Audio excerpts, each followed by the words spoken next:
David, welcome. How are you doing today? Hello, I'm great, thanks. How are you? Yes, very well, thanks. Very well. Welcome to the Democratizing SEO podcast. It's brilliant having you on. I love speaking with fellow SEOs about SEO. And today I want to get into a number of topics.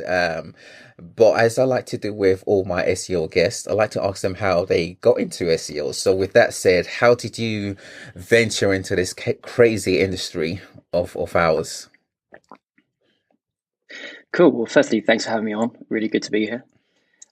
So I got into Pleasure. SEO about 8 years ago, and yeah, so basically the story started even probably before that, maybe about 10 years ago. I was at university writing a blog, and I remember speaking to someone in my family about SEO, and it kind of rung a bell at that point. So I thought, well, let's park that for now, but let's see maybe another time where if I want to go into it.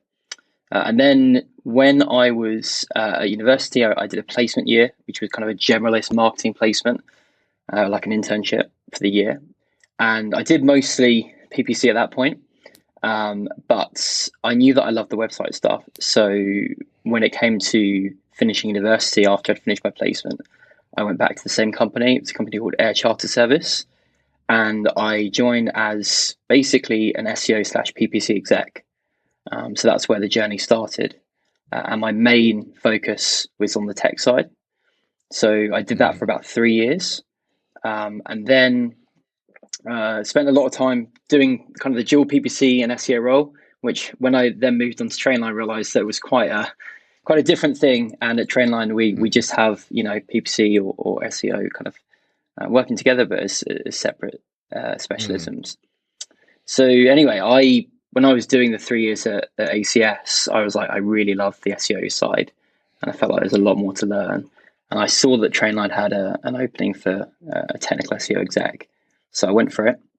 And then, yeah, that was 5 years ago. And basically, over the course of the 5 years, I've worked my way up within the SEO team at Trainline, starting as an exec, and then kind of working my way through the exec levels and the manager levels, and then roughly this time last year, actually, I took on the head of SEO role, um, which is a big step up, but it's been a really really fun year, and mm. really really enjoy the leadership aspect of the role as much as the SEO aspect as well.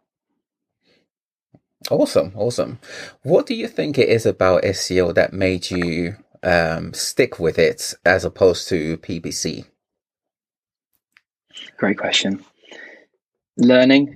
So learning is like the most one of the most important things to me in life. Um, I love reading and so on. And what I loved about SEO is it's always new things happening. So, for example, ChatGPT and the AI things that have come out recently. There's so much material to learn, so much more to know at every turn, and I just love that part, Hmm. that aspect of SEO. Whereas with the PPC, and perhaps my colleagues internally wouldn't enjoy me saying this, but I always just feel like there's less learning opportunity, and it just felt like there was a bit more of a Right. ceiling, and perhaps that's more where I was in my experience at that point in time. But I just love the fact that SEO is so open and broad, and you can go not only deep in tech or content or link building, but you can go deep within technical SEO. So you could be deep on JavaScript, or you could be deep on site speed and so on. And that's Yeah. what I've loved about it. So kind of in my time at Trainline, obviously now it's very different in my role, but I spent a lot of time looking at JavaScript SEO and site speed as well. And I spent months just looking into those specific things, which was a real Hmm. joy, because I just felt like with PPC over those 3-4 years that I did it, I was starting to get stagnant. I think that was also just because of my experience, but yeah, it felt like there was more growth in SEO basically, and I love that it's always new. Mm. Yeah, I think there's something about SEO that it's so vast and uh, creative that it ignites someone's creativity in different ways. So someone who's more of an outgoing person can say, I pretty much like the off-page aspect of SEO and focus on that. And within that area itself, it's very vast. Same thing with technical, same thing with on-page slash content. From a technical SEO point of view, what would you say you love the most about technical SEO? I just love technical things. So, for example, like learning Python to help you be more effective in your role. But I think within tech itself, I really enjoy JavaScript SEO. Even though at Trainline we have server-side rendering, like we're in fairly good shape. I just really enjoyed understanding what could happen if we weren't on it, and the implications of that. And I know people like Martin Spit in the industry spend a lot of time educating on JS SEO, but when I was looking at it, Martin wasn't really talking about it. So it felt like I was really having to search far and wide to get information around, best practice and the issues and so on. But I think basically what I love most is the areas where you can go the deepest. So for another one will be internal linking. Obviously, we know it's super important from a rank perspective as well. But I just love specifically some of the projects at Trainline. We've done sort of wide scale internal linking improvements, and those have been super interesting to work on because they've always had to involve developers. And I kind of love that we have that connection, if that makes sense. So I think I really enjoy JavaScript SEO. But yeah, just in general tech, I just love being techie, basically. Now, you mentioned developers there. Of course, with tech SEO, we always work in closely with developers, and sometimes that can be a brilliant relationship. Other times it can be quite difficult. How should SEOs be communicating with developers to ensure that they understand our point of view, we understand theirs, and the relationship is as smooth as it can be? It's a great question. I guess one that's spoken about across many SEO talks. I think that the first thing I would start with is just building a relationship. I know you mentioned that at the end of what you were saying. At Trainline, we've got a dev team that we work with, and we've built up a relationship with them over time, so that essentially they're an extension of our team, or we're an extension of their team, which I think has been really powerful. So I think building the relationship is the first thing, and I guess then there's various aspects within that. So almost starting with why is SEO important? Well, I mean, I know some basically developers have differing degrees of SEO knowledge, but I guess just making sure that the team itself has a base level of knowledge. So what is it, and then why are we doing what we're doing? Basically, I think that's the key. The why. What we found at Trainline is if we, forecast, and we say we think this wide scale, let's say internal linking improvement is going to lead to this amount of sales on new customers, for example, then we can kind of get the buy-in from the developers. But I think earlier in my career, I didn't really do a huge amount of forecasting, and it was much more difficult to get things done because it's easy to say from an SEO perspective we need to do this, but it's much more difficult if you don't actually have numbers to back it up, basically. So I'd be starting with why is SEO important, and how will it impact the business, and then kind of bring them on that journey with you, rather than being them doing all the work and then you kind of not taking the credit. But do you know what I mean? So I think it should be a partnership, basically. Yeah. Do you think it's better to be prescriptive with our recommendations, SEO recommendations? Or do you find that developers tend to be more receptive when they are allowed or given the space and room to be creative in their own way? I think it's a really good point. I think it depends. I'm going to steal John Mueller's favorite phrase there. But I think it really depends, because basically it depends what it is. So if it's a canonical change, for example, then we're going to know what we need to do. But if it's a large scale issue, then they're probably going to need to investigate what the issue is, And I mean, we as SEOs might know how to fix it, but we may not. And I think in often cases it depends on what's happening basically. So in our case, most of the time we're saying this is the issue, this is what needs to be fixed, and we tend not to go down the route of this is how we should fix it. And like what we refer to as like solutionizing, we kind of let them at least do a lot of the heavy lifting. Because that's basically from what I can see, what they love. So I think it should definitely be a balance. But yeah, I think it really just depends on what it is. If it's something very small and quick, then it's probably going to be an obvious what the fix is, and we can probably put that within the ticket, for example. But if it's larger scale, then it's definitely good to be like partner with them on how to fix it. Yeah, it's an interesting one to get that balance in place, because I find that some developers do not like prescription at all. So they want to be told what the issue is, how it impacts the business and the solution. They want to be involved with the solution or come up with the solution themselves.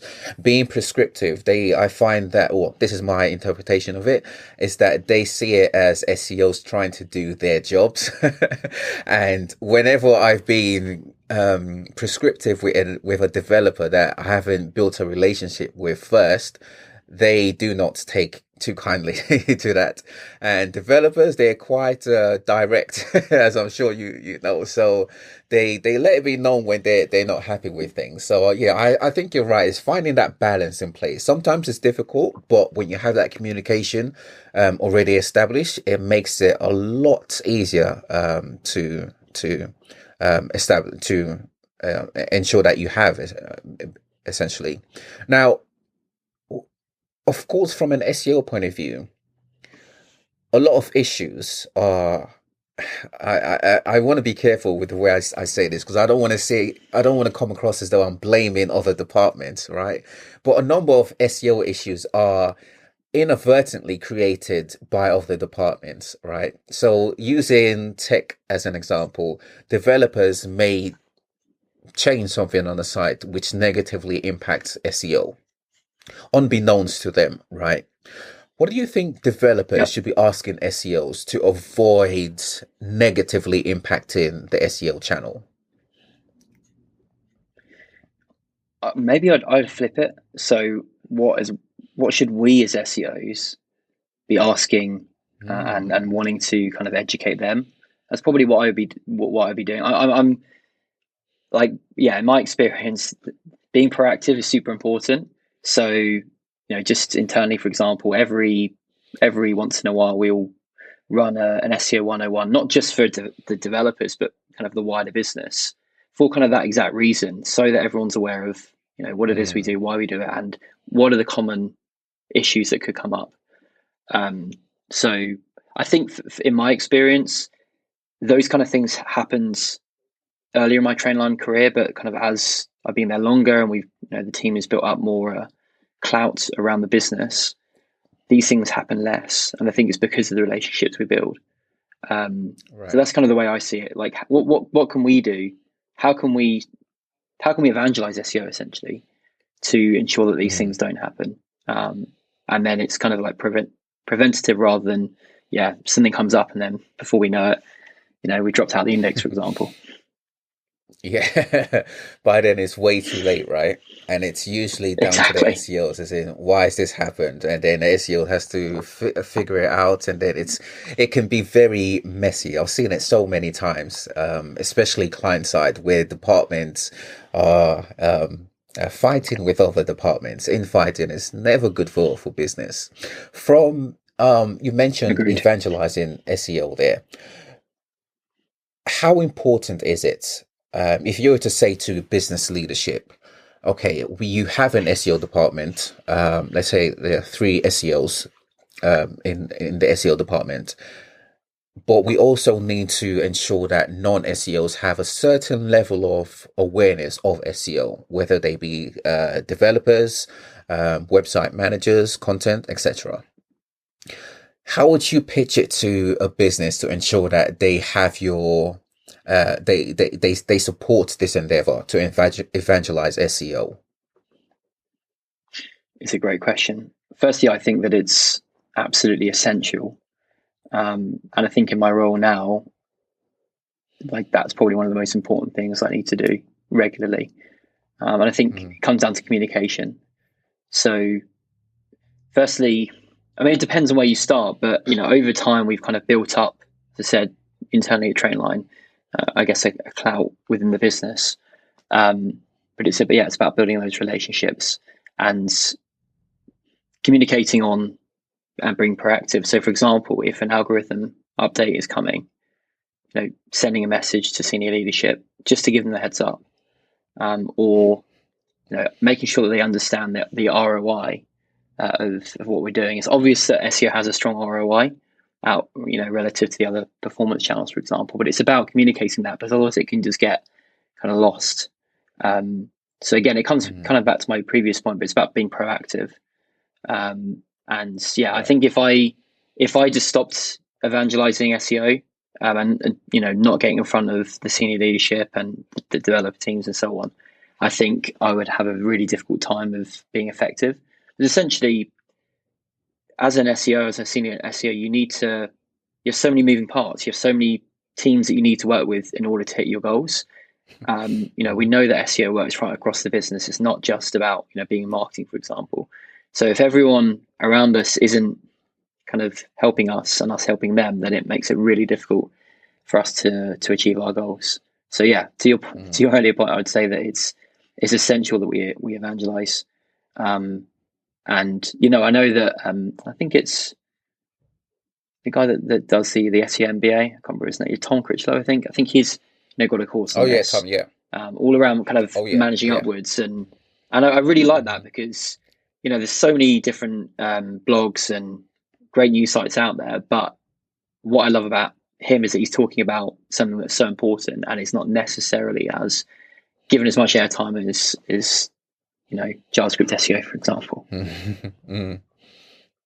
So as an SEO, let's say an SEO who is a senior manager and has been at a client-side role at a brand, and has been in their role for 3 years, let's say. What would you suggest to them they take to senior leadership to ensure that they have support from the business? I think probably the first thing is have a plan, or have a, and even above that, have a vision. That's always a good start, yeah. Have a strategy. So, what area of SEO you want to focus on. Is it all three? Is it content links and technical? What's the most important one? Where are you going to drive growth? Forecasting, sizing, that kind of thing. That's probably the most important thing. Does the team have a vision, basically? If the team has a vision, then they've got something they can start evangelizing. And then it gets buy-in and all that kind of thing. So, we're very hot on this internally. We want to make sure that we've got, a vision going forward, and a certain position that we want to reach, for example, in across key pages and key markets. If someone came to me and asked for that advice, I'd definitely say have a plan, and then have a vision, and use that vision to kind of start off a conversation with senior leadership, and also keep it simple as well. A learning that I've had is, I love going into the detail, but there's no way that that's feasible with senior leadership, because often they're thinking 4 or 5 levels above. So it's just about pitching it to them at the place that they want to be pitched to, and that's something that takes time to understand, but something that I think is super important. And I think, on a side note, I think that's where feedback comes in. So personally, I kind of try to capture as much feedback as possible from senior leaders across the business when I present, and to say, did that make sense? How could I have done better? And then over time, it makes it a lot easier, and you end up getting to the place where you can kind of be a bit more rolling it out, because you know what they expect, and you kind of build that rapport with them. So I found that to be super important as well. So what sort of if we were to say level of confidence would you say business leadership need to have in in SEO? I think a high level of confidence, and that's, I guess, the challenge that we have, right? Yeah. It's tricky. It's tricky to make sure that you're constantly reinforcing what you're saying. And another thing, I guess, to add to what you should do is have a plan, but then update on the plan. Where are you? Take ownership if perhaps something hasn't gone well, which I know it can be quite difficult. And also just set expectations as well. So it comes up a lot, but you can't just switch it on overnight with SEO. You've got to make sure, you've got to wait. It takes, depending on your crawlability, depends on probably how long it's going to take for Google to even pick up on the changes, and then it depends on other factors in terms of how quickly it could impact rank. So it's just setting expectations as well. Yeah. Now, the SEO community, there is so much to absorb, even within just technical alone. There's a lot to absorb. What approach should an SEO use to stay up to date with the latest in SEO? So I use a tool called Feedly. I don't know if you've heard of it. Oh yeah. Funnily enough, it was recommended on Search Engine Journal when I was reading through an article. I think it was like how it was probably to your question there, like how do you keep up with the industry? And I used to just go to all of the different blogs one in turn, but it just made it so difficult. Whereas basically what Feedly does, it brings it all into one place. So you plug in all your blogs, and then you've got a massive list, which you can either have in the browser or even an app on your phone. So that's what I tend to do. I basically, follow people that I respect in the industry and all the different blogs, add them into Feedly, and then basically kind of on a daily or bi-daily basis, look through and just see what's the latest, what's happening. So that's one thing. What I found very useful for kind of managing upwards internally is setting alerts on Twitter for when Google Search Central posts, just so when let's say they've done an algo update, I know within a couple of minutes, so then I can start thinking about how to communicate that internally. So that's been a good tip. And then podcasts as well. So obviously you're one here, but there's a few others I like. So the Search Engine Journal show, hosted by Lauren Baker, and then Kevin Indig and Eli Schwartz have just created a new one called Contrarian Marketing, I think it's called, which I really, really like. And there's also the Voices of Search podcast as well. So I kind of try to get a variety of thinking during the week. So reading articles on blogs, listening to podcasts, and then obviously going to conferences as well. So oftentimes there might be the odd thing at a conference that may not come up anywhere else. A little bit of insight here or there, which I think is powerful. So probably the combination of those three, and then the final bit, I guess, is just conversing with peers and those across the industry, like directly as well. So those are kind of the four ways I try to keep up with what's going on. With the industry news, where would you put that in terms of hierarchy, as compared with, should we say, industry news from one's business rather than industry news as in SEO industry? Do you know what I mean? So business news as in the brand related news, SEO industry, and also what competitors are doing.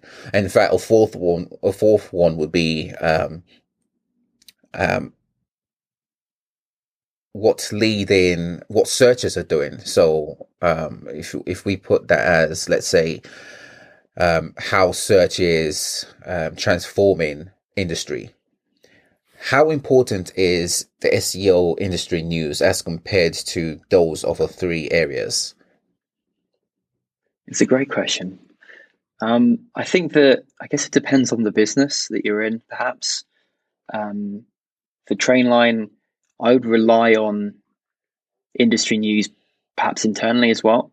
And there's, for example, on Slack, people will share various different articles of what's going on. I kind of feel like it's my duty to make sure that I have the most up-to-date as possible knowledge on what's happening around the industry from an SEO perspective, because really the buck stops with me. So I need to make sure that I'm on it with that. Yeah. So for me personally, SEO industry news is almost the most important thing in terms of what's happening within search. I kind of see that within the SEO industry news as well, kind of the same piece. And then what was the other one you said? Sorry. Business news. Yeah. So it was and competitors. Yeah. So I think with the competitor lens, we'll probably keep up to date with things within the team as well, and part of our processes, if that makes sense. So I think for me personally, I kind of see the SEO, keeping up with the SEO industry is part of something I do, not even sometimes in the work day, but perhaps at the weekends, or being in the gym and listening to podcasts, for example. Whereas when I'm actually in the office or at home working, I will probably spend more time on the other ones that you mentioned. Interesting. With AI technology in search, how do you see this impacting or disrupting jobs in SEO or related fields? It's the hot topic, isn't it? I think that I think that copywriters, for example, that perhaps are, I don't know, not low skilled, but just starting out or something, and haven't built up a big following, I guess. I think they will struggle, because really the highest quality content is probably what's going to compete or outcompete, ChatGPT content, for example. And actually, I'm going to give credit to Eli Schwartz on that one, and I think Kevin Indig, because they mentioned that in their podcast a few weeks ago.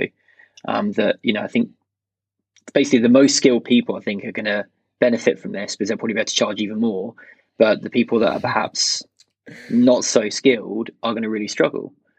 So I think that's where it can kind of shape up the content side of things. From a tech side of things, I think it can actually help us, because we have less time to spend on probably monotonous tasks. So, for example, I don't know, creating FAQ schema. I know that there's been studies that FAQ schema through ChatGPT has its limitations. But if it's a case of it writing it for us and us checking it, that's still reducing the time it takes to do it. So I think it can actually really benefit us. And I guess just in general, the ability to gain inspiration or do research through ChatGPT or other AI tools is quite powerful as well. So, that's, I guess, from a SEO perspective. And then if we think about it, wider in terms of search, obviously blogs or websites that are really focused on information could really, just informational search could really struggle. Because if you think about the purpose of these tools, it's almost like someone's asking a question to get an answer. Whereas from a transactional point of view, still, I think, remains to be seen how that will be disrupted, if that makes sense.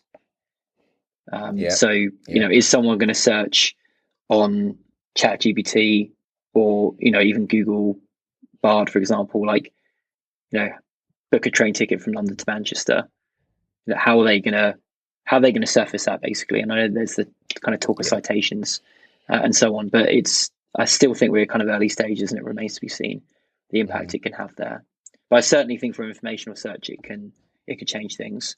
But another point that I thought was very interesting within the industry, I think it was from Kevin Indig, where he was saying basically, if less people are doing informational search on Google and landing on websites, then basically there's probably going to be a better quality of traffic coming to your site overall, because people are going to probably looking more on the transactional basis, which I thought was quite powerful. So we might actually end up seeing less traffic overall, but better quality traffic, and could end up benefiting us overall. So I guess it remains to be seen, but there's some super interesting thinking on this already, considering it's only been a couple of months. Yeah. Yeah, it's the way it plays out in the next couple of years, months to years, is going to be very fascinating because I'm wondering whether I saw something on LinkedIn. I think it was Elida Solis who created in one of her decks. She showed that we're seeing more and more blended results in SERPs. So with the whole Yep. intent, informational based searches and transactional based searches are becoming pretty much one. So how is this going to impact what users expect and um, inadvertently, or in fact directly, what website owners have on their site? Because if they have it, let's say informational search and also transactional search as one thing, one page, right? The intent is all on one page. Is it a case of Google is going to use that information and present it within the SERPs? And if people are interested in transacting, they then click and enter the site to delve into it more. It's it's going to be very fascinating. And if that is the case, if Google is doing that, showing more blended results, how is this going to shape the way people search or what they expect from Exactly. search when they use search? Yeah, it's fascinating. I don't have the answers It to it, is. but I'm very much closely looking at what's likely to happen.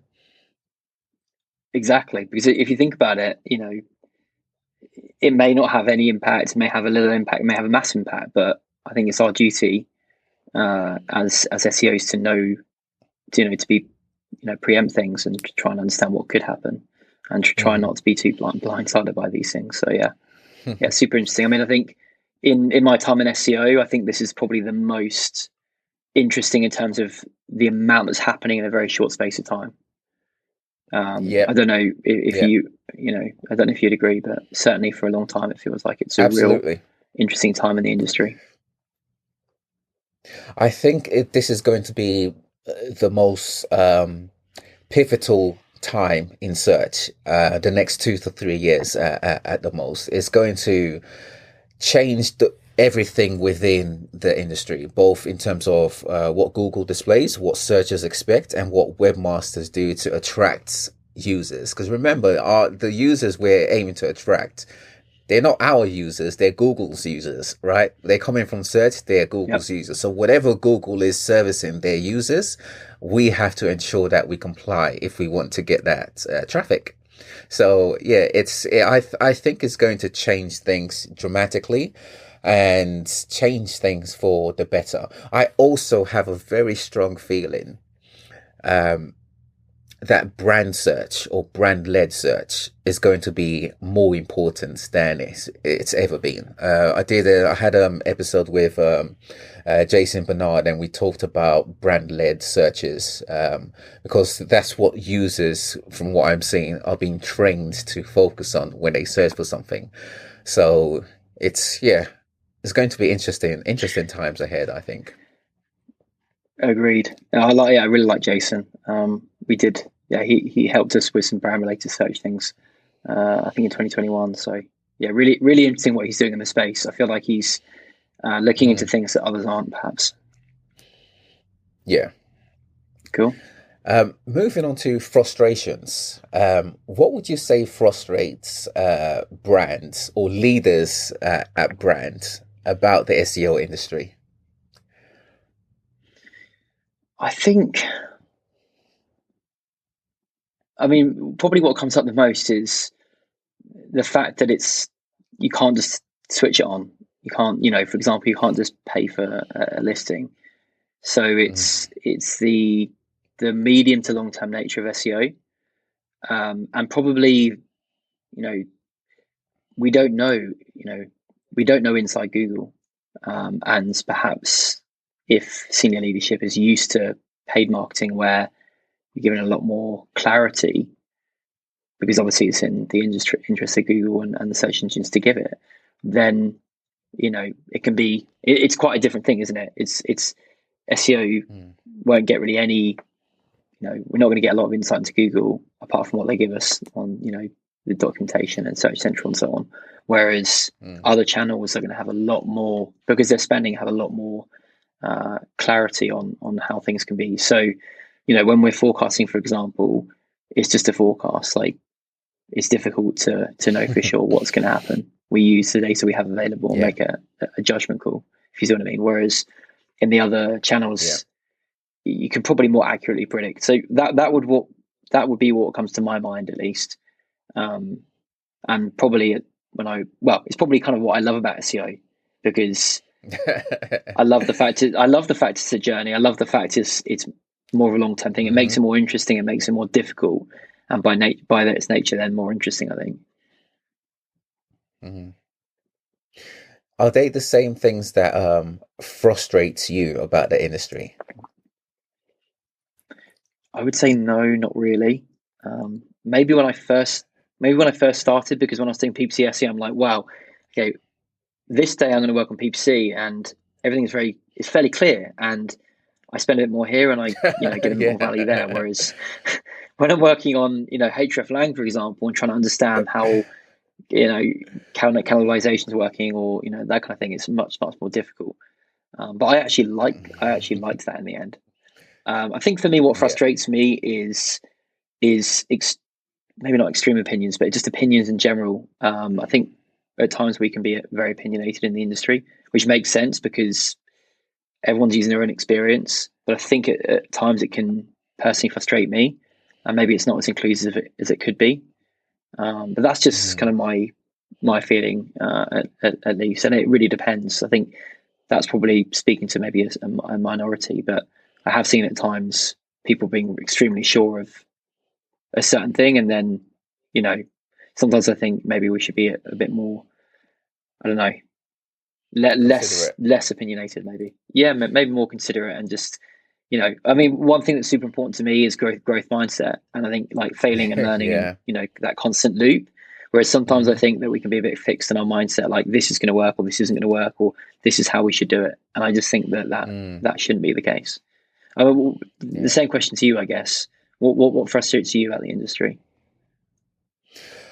I would lean towards what you just mentioned in terms of SEOs being very negative, and I think it's the nature of of us being SEOs, right? My theory behind SEOs being negative is that we're solutions minded, but in order to get to the solution, we must first see an issue. Right. So take a tech audit, for example. You carry out a tech audit on a site, you have the recommendations there, you improve the site, but in 3 months' time, in a month's time even, you could, in theory, do another tech audit and rip apart the tech audits that you carried out earlier.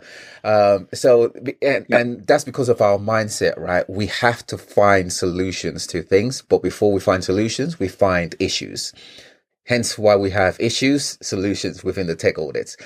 Now, an adverse effect, if you like, of having that sort of mindset is that sometimes it feeds the ego. And some SEOs sometimes can get very much stuck within the aspect of finding issues with things and being the only solution to what the issues are. So a way of doing something is just a way of doing it, and it might work for that person's way of doing something. But it's not necessarily to say it works within a different business, a different industry, a different, I don't know, a different brand, right? There's so many factors into it. The circumstances are very different. Even if you carry out SEO for your own individual website, and you can have things optimized in a very quick manner. But you do so you carry out you optimize a bigger site, let's say a medium to large business, and it takes so much longer, right? There are other factors involved that you have to consider. You can't just consider the SEO way of doing things. And I think that lends itself to why we also struggle with different departments, especially if I were to pick the one department, the dev department, because we have a way of doing things and we think we know it all, and this issue has this solution to it, and we want them to simply do what we want, whereas that isn't Yep. the right approach to things, because there are other people involved, and we don't necessarily consider that factor, which is one of our flaws. And that lends itself also to what you mentioned earlier, Tom. What Tom does with his SEO MBA, focusing more on soft skills, especially the higher up you go. And I think it's something that we're going to get better in. I think as the industry matures, we'll see more people talking about soft skills. If we look at SEO, Tom, if you like, can be seen as part of the first generation of SEOs who've risen to the level that he's at now, and he understands. So it's helping other SEOs with their soft skills. And I think the more SEOs progress, especially to business leadership roles, we'll see that is more of a focus than hard skills. I think hard skills in the very beginning is more important, but as one progresses in their career, soft skills by far is more important. I don't know if you feel the same. I am 100% aligned with that. Yeah, for sure. I've spent probably about 7 or 8 years reading about personal development. It's one of my favorite things. And it's something that's been super important for my career. I do not think I would have been able to take on the leadership role if I hadn't have had that element of it, because it's impossible. I could be the most gifted SEO in the world, but if I can't lead people, I can't, understand and empathize with people and understand how a business works from a soft skills perspective. It's impossible. So yeah, I completely agree with you. And it's a super interesting one. And I agree. I think Tom is kind of one of the first in this space. But yeah, I think it's a super interesting space as well. How are you finding your role? So you've been in it for a year or so now. How are you finding it compared to your previous role? It's really awesome. I love it. I love leading a team as much as I love thinking about SEO strategy. So a big thing we've done internally is build out personal development plans, for example. And I've really enjoyed kind of leading in that space. So that's something I really enjoy about the job. But in general, I just love the variety. There's loads of things to work on. There's loads of people to talk to get to know. And there's a lot more variety than there was when I first started. And I think that it's almost like I started especially at Trainline, for the first 6 months, it was almost completely site speed in JavaScript. And then over time, it kind of expanded out like that. And now it's every day is different, and there's just so many different things that we could be doing and should be doing. And I love the variety aspect of it. But yeah, I think it's a great role, and I think it suits me probably more perhaps than being specifically focused on tech, just because of the people element. It's something I really enjoy. But certainly something that takes a lot of building and getting better at as well. And it kind of comes back to what you were saying, within egos and SEO, like we're never the finished article. There's almost more to learn. And so what I loved about this role is, if we think about the previous role, so for example, tech SEO manager, again, a lot of it was still hard skills. Like there was more soft skills. I had to influence the devs and so on. But, now the ratio of soft to hard is probably, 75-25. And I like the fact that it's that way. It certainly suits me. But I'm well aware that for other people, like if someone just wants to get deep into SEO and spend their days just looking at that, I think it's perhaps not the right role, if that makes sense. Yeah. You mentioned people there. It's a different thing when you're managing or working on a website compared to managing people, right? How do you find how would you say your skill set has transferred or transformed into the management of people and leading people? I think that I've had to spend a lot of time understanding myself and being more self-aware. Because that's kind of the way I always think about it. Like if I don't know what makes me tick and what I like and what I don't like, then it's so difficult for me to lead others. Because essentially, I Mm, see it as my job to make sure that everyone is developing within the SEO team at Trainline and moving forward and learning. And so I kind of essentially have applied what I've done myself for 7, 8 years, and then trying to help the team in the same way. But yeah, I think that I've had to. I think a lot of the work I've done in the past has really helped me with the role. As I said, I don't think if I hadn't have spent a lot of time figuring out, for example, one thing I really like doing is meditating, and it's essentially trying to get more self-awareness, aware of when I'm thinking, and then bringing myself back to, let's say, the breath and the case meditation. And I mm, found that practice over the last 4 or 5 years has really helped me to, I guess, be more grounded in myself and more aware when I'm coming across a certain way or doing a certain thing. Um, and yeah, I think that if I didn't have that, it would be difficult to lead effectively, because then I probably wouldn't notice maybe something that's someone's feeling in the team, or in general just reaching out to them and kind of being more personable. So mm. yeah, I think I went around the houses a little bit there, but yeah, hopefully you know what I mean. Yeah, I get you completely, completely. We're still in the first quarter of the year. What are you looking forward to this year? I think it comes back to what we were saying earlier about AI. I'm just excited to see what happens with Google versus Bing. Can Bing get a bit more market share, or will Google kind of continue to dominate? What do they do with Bard? How does the citations work there? So I'm looking forward to that within the industry, and then just in terms of I guess my time at Trainline, just continuing to help the team progress, to make sure we keep growing. Not only the people but the numbers as well. That'd be something that would be super important. Probably something I'd say every year, but that's certainly top of the mind at the moment. I mean, I'd ask the same question for you. What's top of your mind of what you're excited about? So I am very much looking forward to growing this YouTube channel.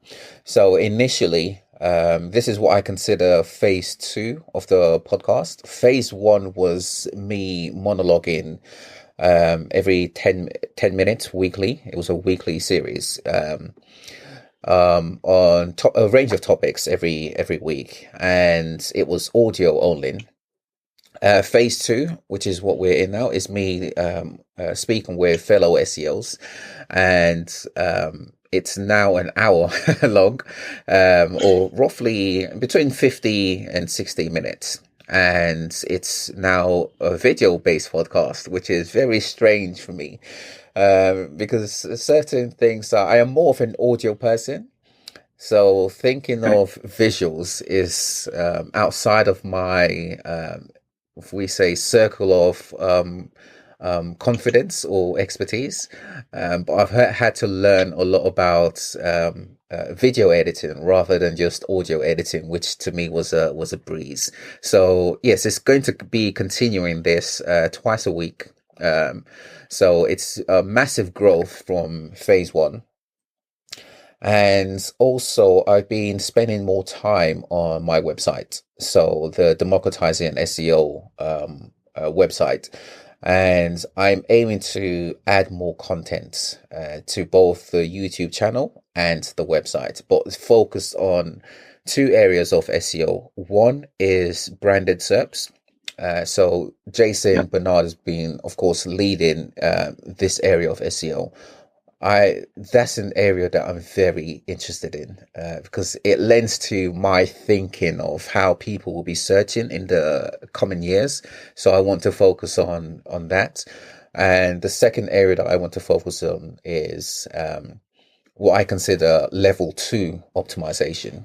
And this is dealing with it's essentially delving into IO psychology, workplace behavior, specifically with the way SEOs interact with non-SEOs.